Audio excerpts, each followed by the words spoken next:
السلام عليكم ورحمة الله وبركاته حبايبي، أهلا وسهلا بيكم وأهلا مع فيفي ومطبخ فيفي. النهاردة إن شاء الله بإذن الله هنعمله وصفة كده حلوة قوي للبرد والزكام والكحة. الوصفة دي جميلة جدا جدا، واخداها من واحدة حبيبتي من الإمارات، مش من مصر، يعني من الإمارات أساسا. فكانت قايلة لي على الوصفة دي، فالوصفة دي أنا عملتها فطلعت جميلة في منتهى الجمال، حلو قوي للكحه وللزكام والبرد. وانت عارفين الايام اللي فاتت كان كحه شديده جامده قوي، لكلنا كان الجو وحش قوي، فكان على طول كحه وبرد عندنا. فالوصفه دي ان شاء الله هي بسيطه، ما فيهاش اي حاجه خالص، كل حاجه موجوده عندنا في البيت، مكوناتها سهله جدا جدا ومش مكلفه خالص. فهنعملوها مع بعض ونجربوها، وناخدوا كده معلقه منها كده قبل النوم، بتريح الكحه وبتهديها، وحلوه جميله جدا يعني. فقلت اعملها معاكم ونشوفوها مع بعض ونجربوها مع بعض. مقاديرها سهله وموجوده في كل بيت. معايا 3 معالق كده خروب، ومعايا 3 معلقتين كده حبه البركه، ومعايا نص معلقه صغيره كده بتاع ده جنزبيل. وطبعا هاخد معلقتين كده عسل ابيض. هنعملوها بكل بساطه. طبعا انا معايا حبه البركه خشنه، لازم هطحنها طبعا دلوقتي في المطحنه. ومعايا طبعا الخروب بردك بردك خشن، فطبعا لازم هطحنه بردك دلوقتي، لازم اطحنه. فهنطحنه مع بعض دلوقتي في الكبه، وبعدين هنرجع بردك هنشوفه مع بعض هنعمل ايه. حطيت كده حبه البركه وهطحنها، هخليها ناعمه جدا جدا، تطحن معايا تبقى ناعمه. طحنت كده حبة البركة خليتها ناعمة، لازم تبقى ناعمة جدا. هحطها طبعا اهو، بقت ناعمة معايا اهي، ناعمة. هفضيها كده في الطبق برضه عشان اطحن كمان الخروب. هحط بقى الخروب، معلقتين كده 3 خروب اطحنه، اطحن حبة حبة عشان يتطحن معايا.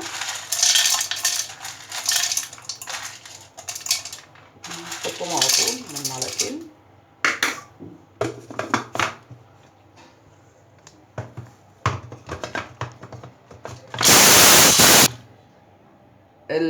خلاص الكبه طبعا صوتها عالي قوي، هنعمل كده. انا مش عايزه اوريكم الصوت بتاعها عشان صوتها عالي.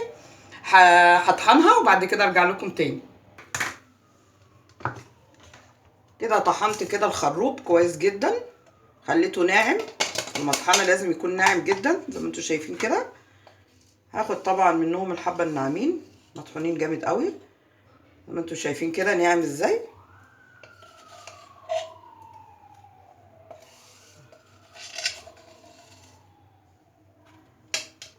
لازم انعمه جامد.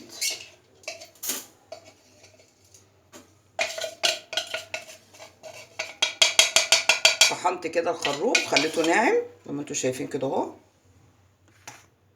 وطحنت طبعا معايا حبه البركه اهو. يبقى انا كده معايا الخروب مطحون، ومعايا حبه البركه مطحونه برضك، ومعايا طبعا نص معلقه الجنزبيل، وهنحطهم على بعض بقى ونشوف الخلطه بتاعتنا حلوه. ادي كده هحط كده الخروب المطحون، وهحط برضك حبه البركه مطحونه، لازم كله يكون مطحون. وهحط نص معلقه جنزبيل، مكتروش بس على نص معلقه عشان الجنزبيل بيبقى حامي شويه. وهنزل بقى بالعسل بتاعي، عسل ابيض، لازم يكون عسل ابيض.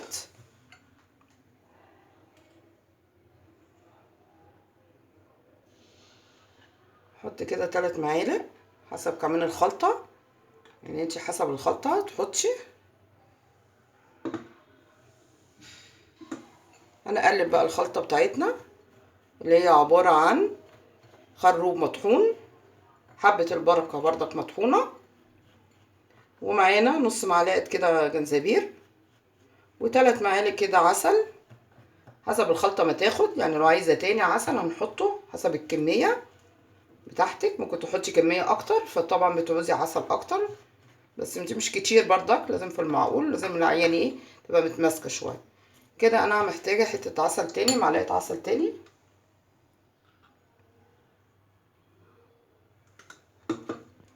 هقلب بقى الخلطة بقى. خلطة جميلة وحلوة وصحية ومغذية في نفس الوقت، ومفيهاش اي ضرر خالص. حبة البركة طبعا المغذية، معانا برضك الخروب جميل، ومعانا الجنزبيل طبعا تحفة تحفة، بنحطه في كل اكل بيبقى جميل جدا، ومعانا العسل طبعا، حاجة كلها مفيدة ومغذية وصحية في نفس الوقت. ادي كده الخلطة معايا جهزت. هاخد بقى قبل النوم، يعني قبل النوم كده اهوت، مش عملتش الخلطة كده قبل النوم، تدي مثلا لعيلك، مثلا لو صغير اديله نص معلقه، طبعا لو كبير بنديله معلقه كبيره زي كده مثلا، على مثلا يومين 3 4 كده ان شاء الله الكحه بتقل، وبتبقى يعني بيبقى كويس ان شاء الله باذن الله.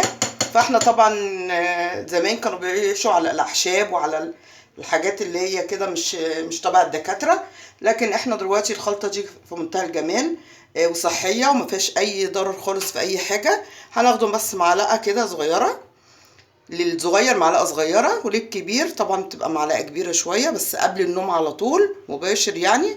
ان شاء الله هتبقى باذن الله كويسه طبعا للكحه وللزكام والبرد، فلازم نجربوها ان شاء الله باذن الله. وهي يعني وصفه جميله وحلوه، ويا رب تجربوها يا رب ان شاء الله باذن الله. و... و...